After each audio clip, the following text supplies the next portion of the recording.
Oh, Hello, and welcome to another event from Keep Indiana Learning. We are Keep Indiana Learning digital learning coaches, and today's session is part of a Survivor series for educators. Today's topic is formal observations.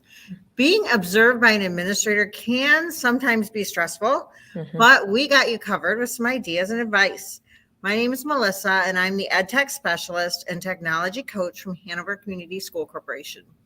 In my past life, I was a teacher and then an administrator, so I've seen all sides of observations. How about you, Amy? Hi, everyone. I'm Amy Stevens. I'm the Project Lead the Way launch teacher for grades K through 5 at Tri Elementary, as well as the technology integration specialist for the elementary. It's so fun being at South Henry School Corporation, and I'm happy to join you today. hi, and I'm Julia Crone. I'm a tech integration specialist for Plainfield Community Schools, and I've done a little bit of both. I haven't actually done like a formal observation, but I've been able to go in as a curriculum specialist and be able to see teachers' classrooms. So that's something I kind of wish I was able to do whenever I was still a teacher. So I'm kind of excited to talk a little bit about observations today. Well, I remember being a very young new teacher, and I was so nervous the very first few times that I was observed. And I thought my lesson had to be perfect, my student behavior had to be perfect. And what I very quickly learned was that I didn't need to find a special activity or lesson, I just needed to teach. Administrators really don't want to see that perfect lesson. They just want to see a typical day. This is their chance to see how you interact with your students and what student engagement looks like and how you handle the unexpected. And we know all that is going to happen on your observation day. So with that, my very first tip is to plan a typical lesson for your observation. Resist the urge to do something that's over the top or out of the ordinary, and let your principal see the daily interactions of your class. This is how they get to know you as an educator, and that's far more important than an over-the-top lesson plan. Let them come in, have fun, see how you and your students interact every single day. I love that. I want to take that up just one notch. And one of my favorite things, my background is as a middle school teacher. And so I had 50-minute periods. Some of you might be elementary school teachers. It's really important that students are having opportunities to get out of their seats.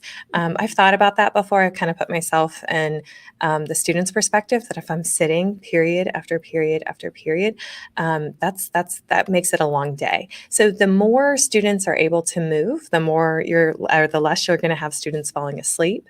I think it's even speaking of like movement, even if you're just pairing a student so they're able to move a little bit and have a discussion with a shoulder partner, then you can have critical and analytical thinking in your class, and you'll be able to show your administrator that you're a student-centered class, that your students are interacting, they're sharing their different perspectives, they're problem solving together. And then I think it's really important to reflect on those processes. Two simple activities that I like for student movement that is very little prep is number one is what's behind me. And so what I have students do is I have students stand up. One student they're partnered up. One student is facing the board and the other one is facing away from the board. And I just put up a term. And the student A, who is looking at the board, is trying to get student B to guess this with clues. It's a great way to practice, even if you just went over something. It's kind of like a little brain break. And I've even done it where I've split the room in two, and then I bring up two groups and we have a competition to see which side of the room is stronger of figuring out what's behind me. So that's a really fun one that I like to do. And then I also like to, another one that's kind of like a brain break that's easy with little prep is, kind of pose a thought question over what you're working on or whatever topic. And what they can do is they can move to the side of the room. One side could be, I agree or I disagree, or neutral, or positive, negative, neutral, or maybe there's, certain answers you have in the corner of the room. But I find those to kind of take little prep, and it's a way to get students out of their seat. And it's also a way that an administrator can see you checking for understanding. And then finally, my all-time favorite way to get students out of their seats, I love a gallery walk. I love like introduction, when we're dissecting a topic and, students can walk around. I just set those expectations. I have like one slide that was like, this is what our gallery walk looks like. This is what it sounds like.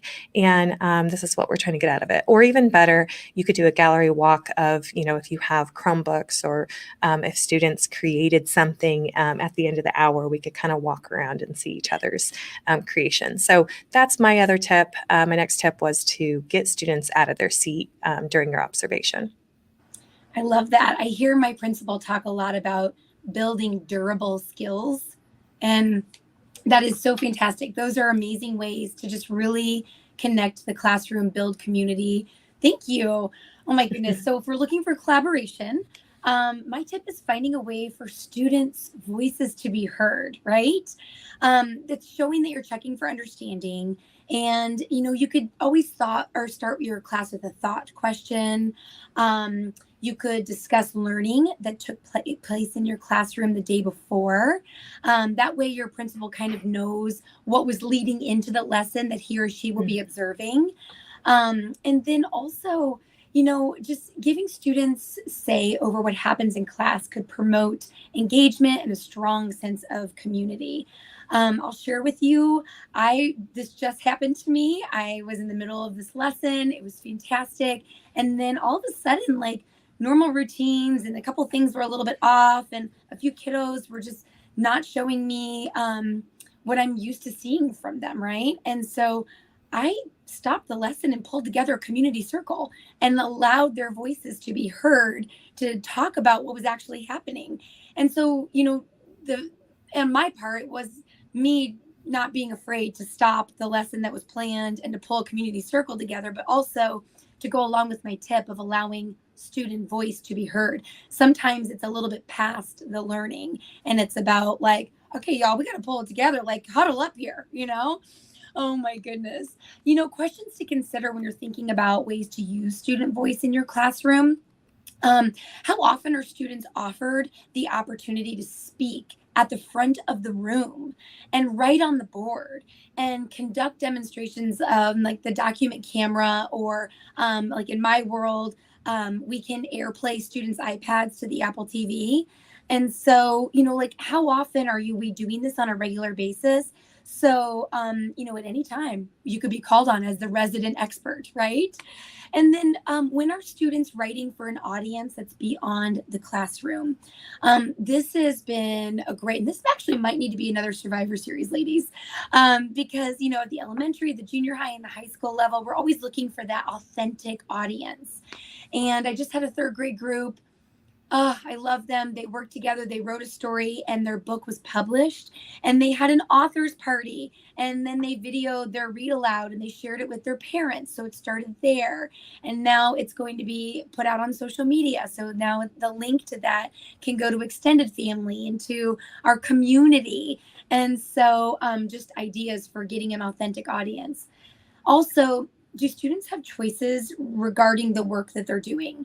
In my world, that may look like, okay, at the end of the lesson, I need this demonstration of learning. You may create a poster. You may create an infographic. You may create a clips video. You may create a podcast about it. You may, giving that list. And of course, giving them the learning and the training on how to successfully complete those different choices. And so what that might look like in the beginning is two choices. And then you add on a third after you've taught them the third tool, and then maybe a fourth, just depending upon the grade level, right? Ideally, our classrooms are a place where students not only gain knowledge, but they discover who they are and hopefully maybe who they want to be. prioritizing student voices, strengths, a sense. It's just a great sense of belonging. And I just love the learning experience that takes place between the students and teachers. Amy, I love what you said about giving the students a chance to share their voice and opportunities to present, because I think the more opportunities that they get in an informal setting gives them more confidence. It gives them just that opportunity to feel a sense of success, that I can speak to a group and what I say is important. My voice matters. And it, not only gives them public speaking skills, but also just that sense of confidence. And that's going to help them no matter what they do in the future, no matter what their future plans are and their future careers or jobs or whatever. I think that those opportunities could apply to any curricular area and anything in the future. So I love that you're talking about that. And then the other thing I wanted to touch on is how you talked about the student engagement. I think that is so important too, opening with that student engagement. And then if you notice that something's not going quite how you expect, to stop and take it back, do a community circle until you get what you expect. And that would apply even during an observation. I think that would be impressive to your observer, your administrator, that you're willing to stop and we're going to rise up to where we know we can be and where we expect to be. So I think that I like both of those things that you said. Thank you. I know for myself, when I get stressed, and any kind of observation setting obviously is stressful, but when I get stressed, I tend to divert my focus to the less important details, which is obviously counterproductive. But I think maybe that might be a little bit of a coping mechanism. So here's a good example. Like, one of the things I really stress about during an observation is like the state of my classroom. Is it clean enough? Are the bulletin boards updated? Are the papers passed out or in this messy stack on my desk waiting to be graded? Like, maybe that's a reflection on me that I didn't get everything done. Are the student desks aligned as they should be? Is my desk in perfect order? Are some of these things important? Maybe, but you can't let these things get in the way of preparing for the actual lesson, which is the focus. So my next tip for surviving formal observations is to plan ahead. And this tip does seem obvious, but really plan ahead. Yes. Through every single step, like do a mental walkthrough from start to finish. Be sure you have all the needed supplies. If your observation lesson will be using technology, test it out ahead of time. And test it out on a student device, not just on your teacher device. Yes. Yeah. Mhm. Yes. Been there. Use a technology resource only if you and your students are familiar with it. And this is not the time to try out something brand new to everyone, because it's very frustrating when something doesn't work. And that's only compounded if it's during your observation lesson. So if you're going to play a video or have students visit a website, ensure it's unblocked by your technology department. And if you know, like, okay, I've done everything, I'm prepared, then you're going to feel good walking in and you're going to feel confident, and everything is just going to run more smoothly. What's so funny? I was working with a new teacher last year, and he was really nervous about his formal observations. So at the school that I was working with him at, they set them up. And I know schools do them differently. Sometimes they're informal and formal, but this was his first one that was going to be the entire time. And he's a brand new teacher. And I was like, you know what, dude? Like, try it out in your first period class the day before. I'm like, you're going to get your classes like a little bit off, but if you're so nervous, like, that's the coolest part to me is that. And I was like, and I don't think that's cheating for this, because he's like, is that cheating? And I'm like, I don't think so, because we're perfecting our craft.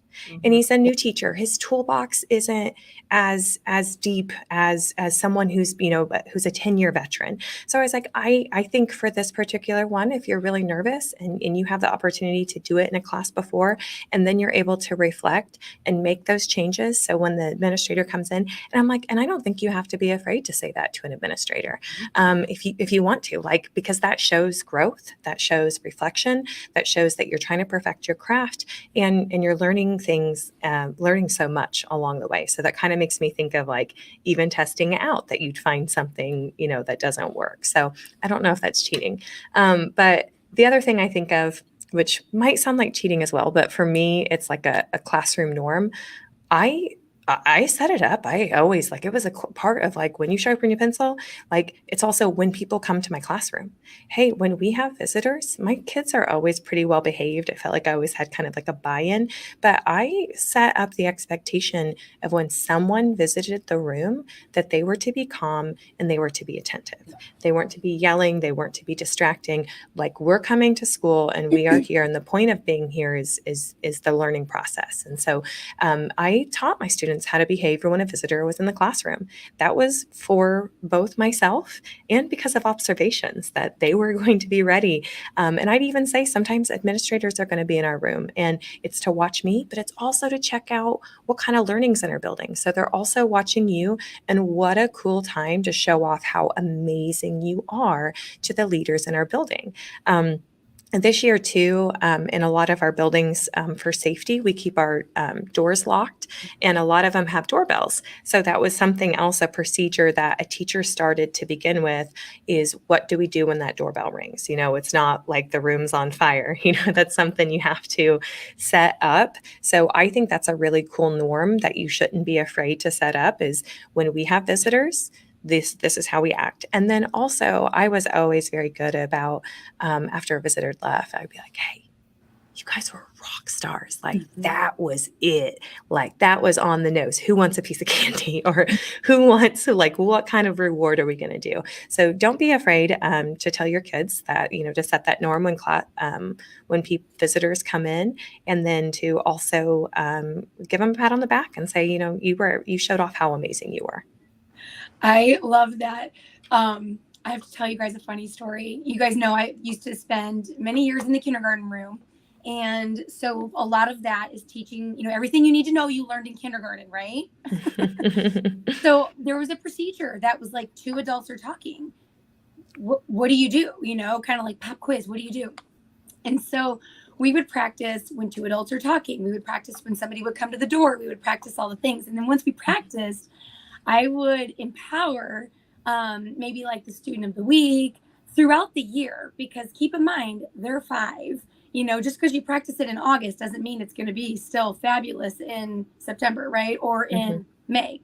And so one of the kiddos, like, let's just say her last name is Smith, I'd have her, go to the door, and I'd be like, okay, now this is no longer Amy Smith, like, this is now Principal Smith, and she's going to come to the door, and we're going to show her what it looks like when, the principal comes, or when a parent volunteer comes, or when another teacher comes, or when like we had a reading buddy dog. Like, it didn't matter who would come to the door, right? And so the child would knock on the door, and I'd be like, okay, ladies and gentlemen, like, there's a visitor. What's our procedure? So they got to see what what they looked like. Cause you can't video what's happening. You can video yourself and how you're teaching, but you can't really video the class, I guess, and show them, like, this is what you were doing when they came. So I love that, to have them doing that. Yeah, have them practice, and then they were able to see. I love that. Like, I didn't even think about that. Like that in real life. But the ability for those transferable skills to help you go with the flow. And that's my next tip is, frequently inviting guests into your room. Hey, does anybody want to see, like, my students are going to be practicing. They've been working so hard on this skill. Come learn with us, like, lunch and learn with us. And so then your students are used to not necessarily your classroom being a revolving door. Like, that's not what I'm asking, but they're used to when anybody and everybody could pop in, and the procedures, the practices, the manners that you have in place for what to do. It's hard not to get instantly nervous when you see like an administrator, or maybe a higher level administrator from your central offices, like knock on the door. But if you relax and keep going, and you practice having guests and visitors, and showing off, like, welcome to our world, like this is where learning happens, like come on in, we're happy to have you. Then it's okay when it's unplanned, and it'll be okay if something that is unplanned happens during that formal observation. It's so funny. I still always got nervous, no matter like how deep my toolbox got and how confident I was as an educator and how much I knew my principal loved me. I still got nervous when they walked in. And it's funny because I actually go back to high school. There was a moment where I ended up having this like college runner who came back and helped to coach me.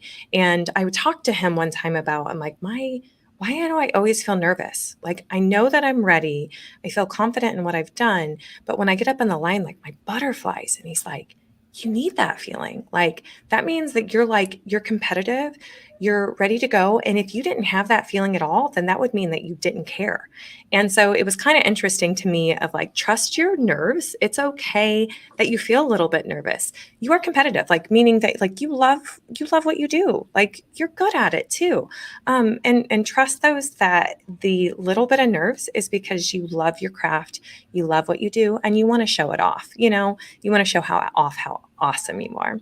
So a part of that, also, along with going with the flow, I do want you to not go so much with the flow that you forget to end class with a purpose. Like, to me, that's the meaningful piece, that at the end, like how we wrap everything up, how we're summarizing and how we're ending the class. So the administrator is going to be looking at that. How are you assessing the learning at the end of the class?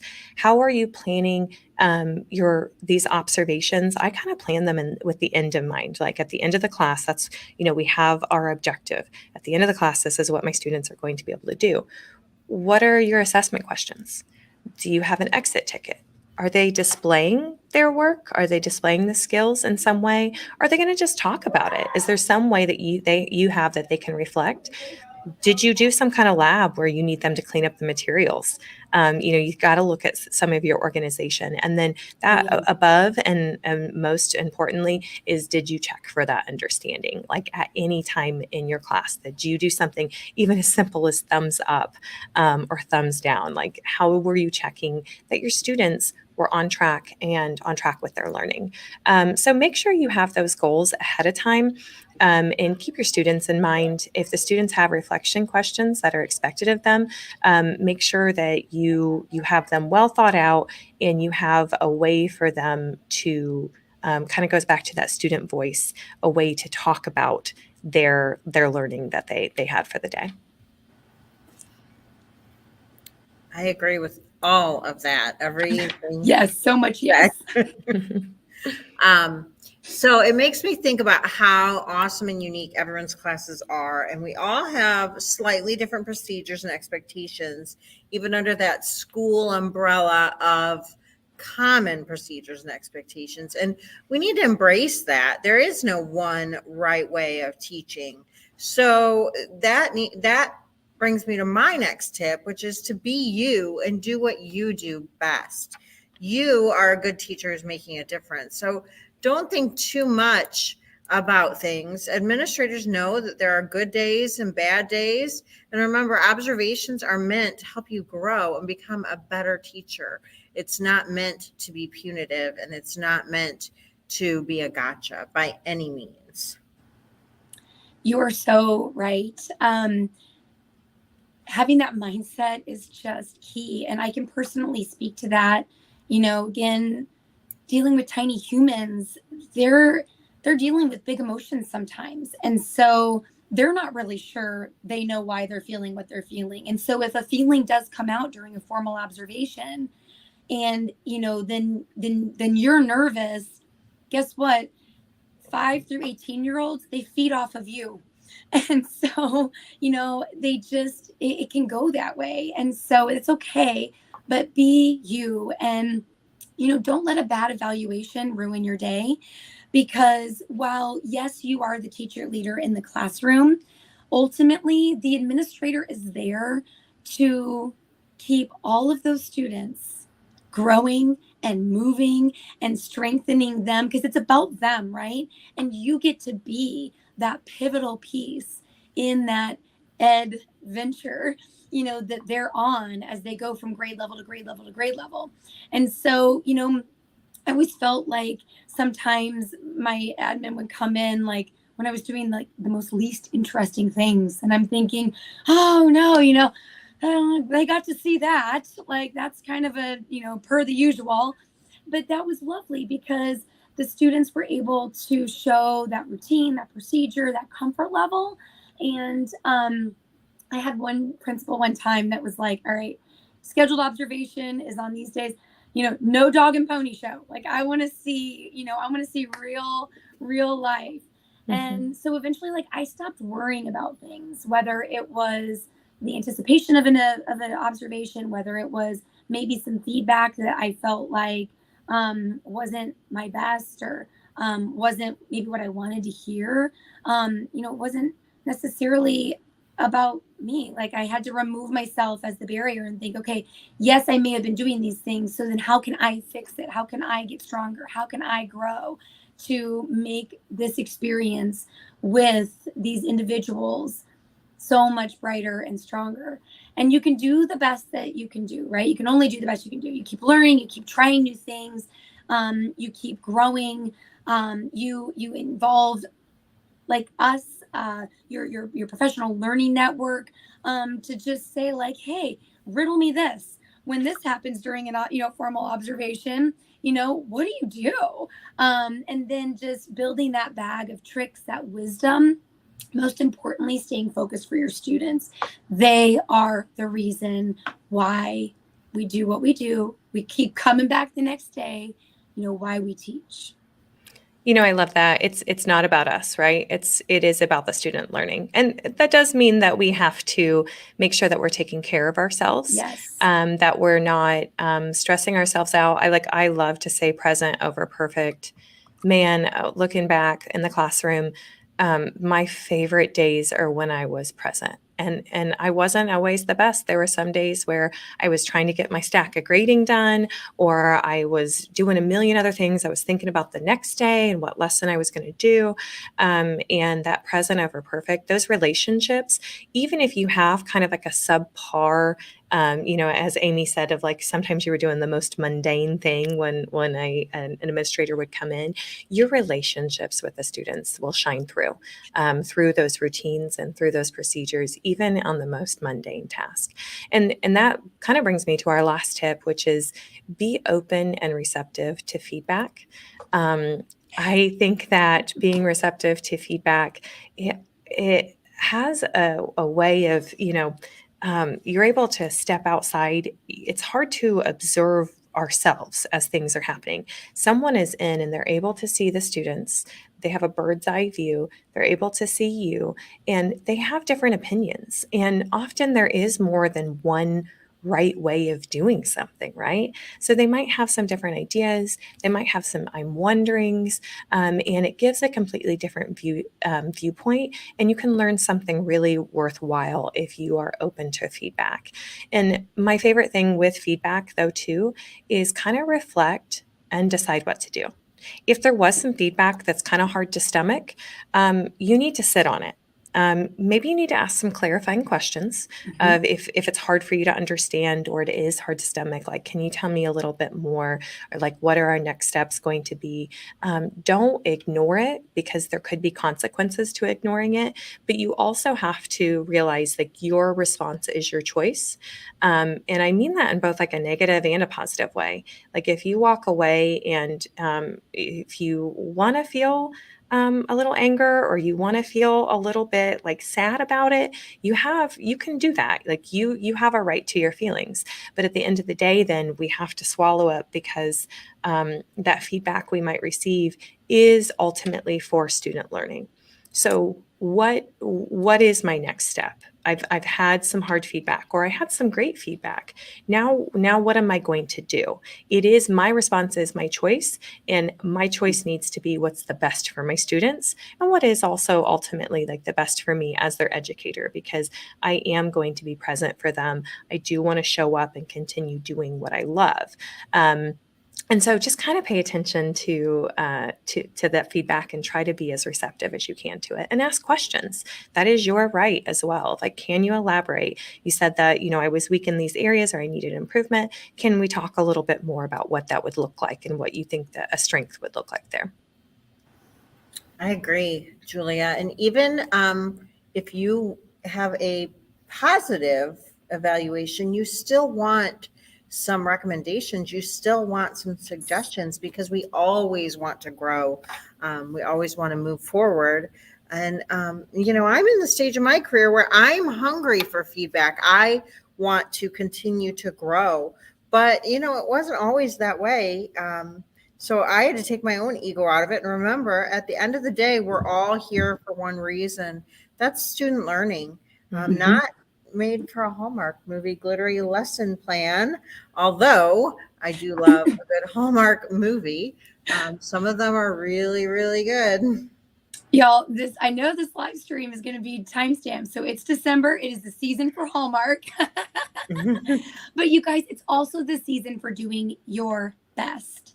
And just, part of being an educator is to just champion not only yourself as a professional learner, but as an educator, and knowing that growth is, if it doesn't challenge you, it doesn't change you. And so, like, I love that you said that, Melissa, like, even if the observation is a positive one, like, look for places to grow and just enjoy the experience. Enjoy it. Yeah, I think you said last time, Amy, on our last one of surviving parent contact of stay alpha.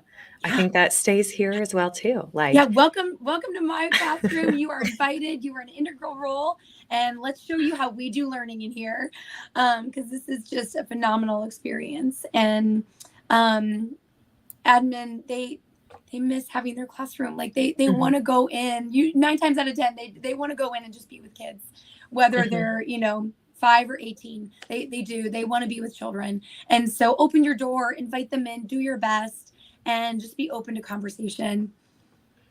I love that. I wanted to sum up real quick our top 10 tips. They were: plan a typical lesson for your observation, getting students out of your seat, opportunities for student voice in there, making sure you're planning ahead. Don't be afraid to prepare your students. Go with the flow. End class with a purpose. Do what you do best. Don't let a bad observation get you down. And then remember to be open and receptive to feedback. I love that, ladies. I love your perspective on all of this. We actually have at least 3 more Survivor series coming up. And one of them in January is going to be surviving negative work culture. We're going to kind of talk about that with maybe some like new perspectives. I also do, I love this book that I read, was called The Happiness Advantage. I'm probably going to talk a little bit about happiness as well, exploring that. February is going to be surviving teacher burnout. March is surviving post-spring break discipline, when our kids start getting crazy. And then Amy, I feel like you said something. What was the other one that you were like, we should do one on that? The acronyms that sometimes are thrown around when you first maybe, and this is not new teachers, because I was a veteran teacher and walked into a new district and I was like, what does that mean? I don't know what those letters stand for, So like all those acronyms, I just had a child tell me the other day, like, I took that W test and I was like, what?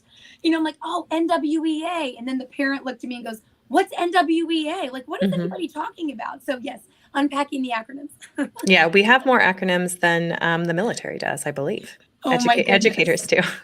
I'm loving this series. I'm loving the sessions that we have coming up. Thank you both so much for your insight and perspective. And I do want to throw out there that, while you may just see the 3 of our faces, the tips and tricks that we came with you, or we packed up for you today, really were curated from our professional learning network, where we reached out and we were like, hey, what are your tips? And so just know that we're so grateful to be the voice of so many educators that have been there, that are there, and that continue to show up every day for our students. Be on the lookout for these sessions that we've been talking about. You do not want to miss out on just the great time that our Keep Indiana Learning coaches are having together.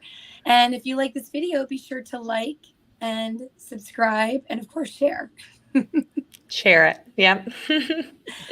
Awesome. Thank you, ladies, so much. We look forward to seeing you at the next Survivor Series. Thank All you. right, Have a thanks, everyone. wonderful night. Bye.